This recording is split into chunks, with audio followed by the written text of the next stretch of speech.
Hey guys, it's MKxJUMP here, and in today's video we're going to be taking a look at this week's new event. We've got Campaign Loot Drop, we've got Wishing Fountain, we've got Gemboxes, and we've got a special little event as well tacked on too. So we've got some really interesting stuff, and I know a lot of you may be disappointed that Anniversary has come to an end. Some of you may be glad to see the back end of it. But yeah, let me know in the comment section down below how you feel about Anniversary not being here anymore. But hey, it's inevitable, it's going to come to an end at some point, and we just got to keep moving on. We're going to enter what I think now is a little bit of a slump until the end of summer, early autumn, when some new good events start coming along. So these events might stop being quite interesting, but you never know. DH Games could surprise us, and yeah, let's go and check out this week's event and see how good it is.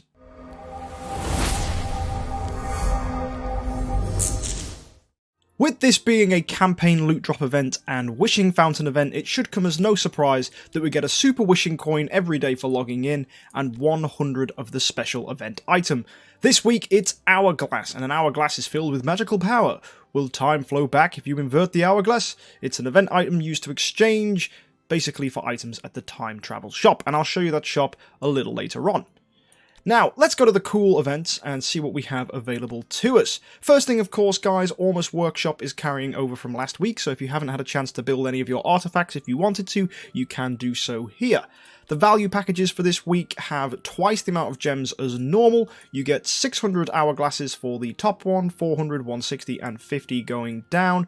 You also get a load of wishing coins and profit orbs as well. So these events never used to be together, and their value packages were kind of sub-value, so it's nice to see the whole thing merged together into one value package. I think it's a lot more worth your while. Now, am I encouraging people to spend? No, absolutely not. I think this is one of the lesser events that you should spend on. I don't think you really should start spending your money. However, there is one reason you might want to, and that's assuming you're a big spender. It's because in the time travel event, there is a chance to get a demon bell. And across the course of the week, for logging in, you can claim loot from campaign, and this will give you around 2,400 of the event item, and some of us have some universal crystals. Now, I spent a few of mine a few months ago to get my hands on a copy of Carry, and it's nice to see that Carry's actually back in this shop.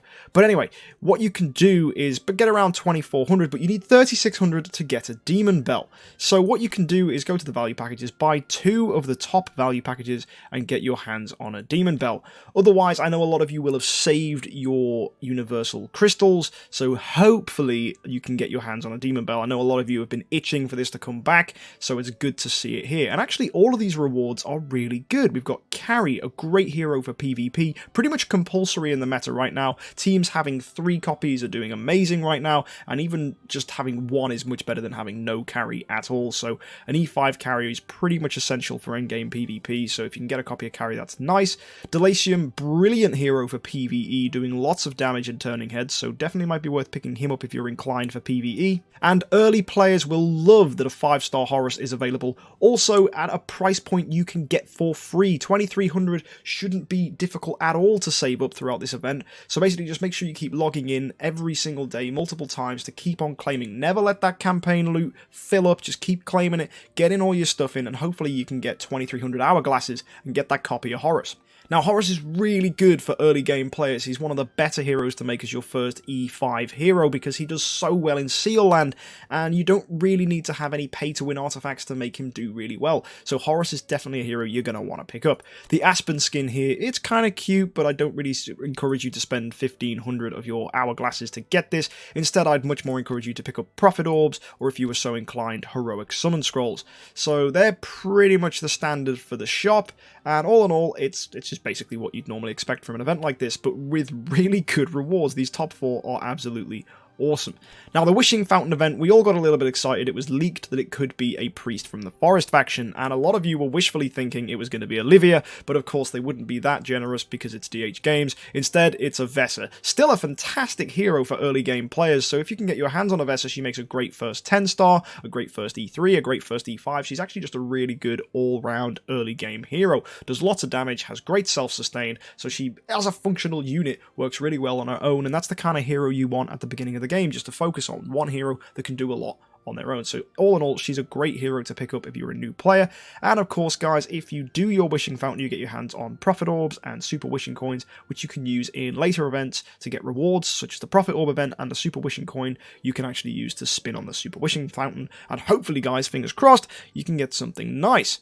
Now, the thing that's really exciting us is the Mysterious Chest event. Now, this is pretty standard. It's gem boxes where you basically cash in your gems to pick up crates. And this crate here will give you 5 heroic scrolls for 500 gems. That's really good value. The promotional stones are a little bit extra. Great for early game players, especially if this is your only first week or two of playing. Promotion stones are really hard to get, so I see that being a really valuable resource. This here is 4 Profit Orbs for the price of 1,500 gems. That's really, really good value. You're probably wondering, why haven't I bought it already? I have the gems. Well, I'm holding out, guys. I did buy the 4,000 box. I normally encourage people not to, but I really needed that 35k dust because my Russell was so close to having a maxed soul stone, so I kind of had to go there and do it. But also, we've got to look at this one as well. I don't like it. 2,500, just ignore it. It's terrible. Please don't buy this. Skin shard packages are not worth 2,500 gems. Just forget it's there. It's rubbish. But this top one, oh my word.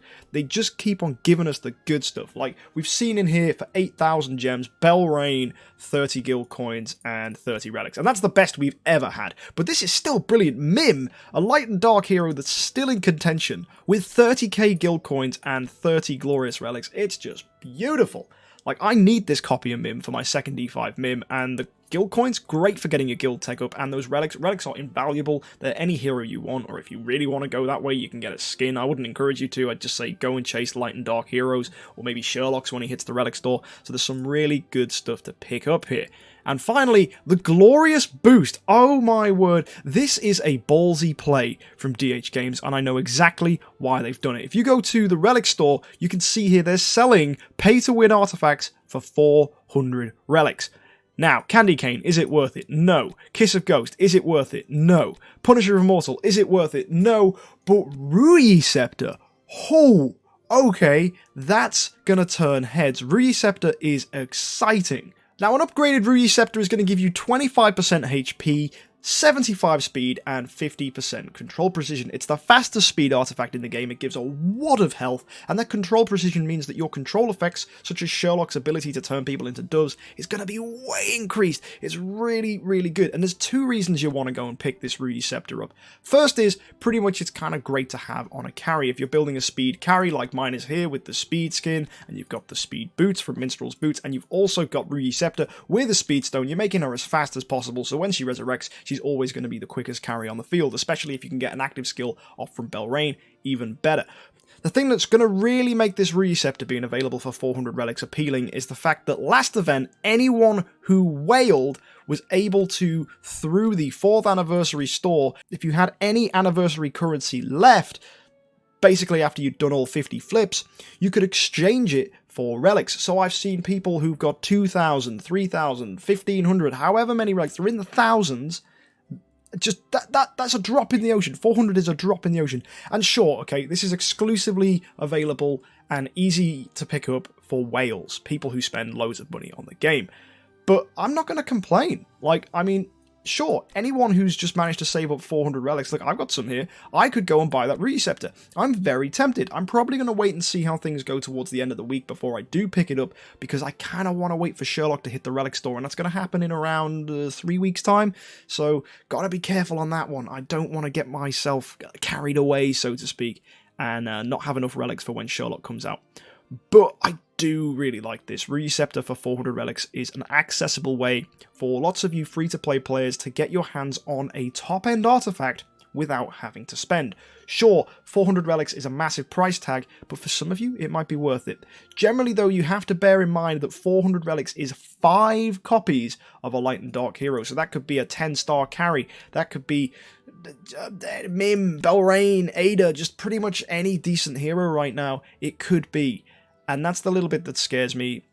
It's a lot to invest in one item, but it's a damn good item that can be the pinnacle between winning and losing in many, many endgame PvP fights. And that's where I want to stress, it's endgame. Like, when speed ties really count is when you're fighting the top teams.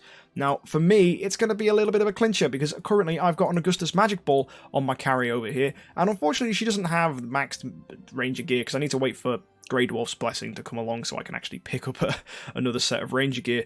But actually, it's a good long-term investment for me to get this Ruyi Scepter, and it's going to twist me hard. I'm going to have to really think about it this week and ask myself, do I actually want it? Because it's really going to help. And if I don't run it on her, I can run it on Amun-Ra, I can run it on my Drake. There's a lot of heroes that can take this Ruyi Scepter. I can even experiment with a Ruyi Scepter Russell, because actually that's the thing. And you've seen here I'm using Demon Bell on Russell. I'm going to talk about that in a future video. That's a video for tomorrow, how I've been responding to these Russell changes and Drake changes. But spoiler alert, I really like Demon Bell right now. I know I said originally in my Russell review that you shouldn't really think about putting Demon Bell on a Russell, but now, it's very different. It's very different, and it's very good. But yeah, that's a story for a different day. And yeah, Arena's going really well for me at the moment. Just a little catch-up for you guys here. I'm in 5th place, and the only teams I'm losing to is everyone with a bloody Sherlock. Right? Everyone who has Sherlock. It's ridiculous. Like, this team's double Sherlock. It always stalls me out to round 15. Ah, it's crazy, guys. It's so difficult. But anyway, enough of that. That's just me waffling. Make sure to finish off your Zhongji here. Make sure to claim your affection levels as high as you can get. I managed to get to affection 10 and level 4 here. Man, RNG could have played in my favor a little bit and got me to affection level 5 on this one. But, well, sometimes you can't win everything. So yeah, no, I managed to get a copy of Amun-Ra and all the relics from the bottom one, which was nice. And the dust definitely came in handy. But yeah, make sure you claim it from campaign as well. Just getting those campaign currencies through the hourglasses. So yeah, just keep logging in, guys. Keep doing it, and hopefully you can get some really, really top-end rewards. Before we go, I want to show you something to do with Wishing Fountain. A lot of you new players might not realize this, but if you spend this button down here, it only uses 8 casino chips and does it 10 times. So you're basically getting 10 spins for the price of 8. And what I like to do, guys, is I like to spin it until I get a 4-star, and then I'll just leave it. And I don't really care on the value of what's coming up. So some of you might refresh until you get high-end dust or high-end gems. I don't really care about that. I'm just trying to chase the 4-star copies of heroes, because more heroes is more food, and more food is quicker progress. So I just spin until I get a 4-star hero, and then I stop. So there you go, there's the 4-star hero. I'm done now, that's it. Don't want to get involved in anything else. Actually, maybe I will just do something to... Oh, go on, I'll spin 3 more times. Just because I want to try something. You'll see exactly what I'm on about in a second. Because you're going to get super wishing coins for this. And at the moment, Sherlock, again, is in my super wishing coin machine thing. So I really want to, fingers crossed, get the copy I'm after. So there we go, we'll just claim all that. It's a nice bit of dust there. And make sure, guys, to be aware that you are getting these lucky coins every time you spin, and you can exchange them for Fat Moos and Lutzes. And I would refresh this down here until you do get copies of 5-star heroes, because they're the only things you want to be buying from this store. Ignore everything else. It's just a nice little 5-star hero you can get. But anyway, let's go claim this super wishing coin. We get 4. Let's see if we can get our hands on this Sherlock here. Now, I probably won't, knowing my luck, but it's worth a try. Let's see. Okay, it's gold. That's fine. I like gold. Gold is good. Come on, Sherlock. It's a profit up. That's still okay. Come on. Oh, that was close. Heroic scroll. Come on. Come on, please. Pretty please. Last one. Ah, it's just gold. Ah, well, I got wishful. But then again, guys, the odds are like 0.5%. It's never going to happen. Well, I say that. I did it in 20 spins last time. But hey, there you go. Anyway, guys, there you go. That's today's video. Yeah, if you enjoyed this, make sure to hit the subscribe button and like button. And if you want to keep up to date with the events, I do this every Friday, where I just take a look at the event, give my thoughts. And it's fairly casual, fairly chill. We just talk about the event and have a look. And yeah, no, all in all, I think it's alright. You can get Vessers, you can get... Basically, the mysterious boxes are really good. And yeah, let me know whether you're going to get a Ruyi Scepter from the Glorious boost. Say in the comment section down below. I want to know what you think. I want to know what you're feeling. Is this something you're going to go for, or are you going to stand back and go, nah, I'm not going to do it? But yeah, let me know in the comment section down below. And if you ever want to check out any more of my content, you can find it over there on the side of the screen. And yeah, if you want to support me, you can find my Patreon links down below. And if you want to catch us live at Twitch, join us at twitch.tv/MKxJUMP, where we do loads of live streams and play idle heroes. So yeah, thanks for tuning in, guys. Have a great week, and happy idling.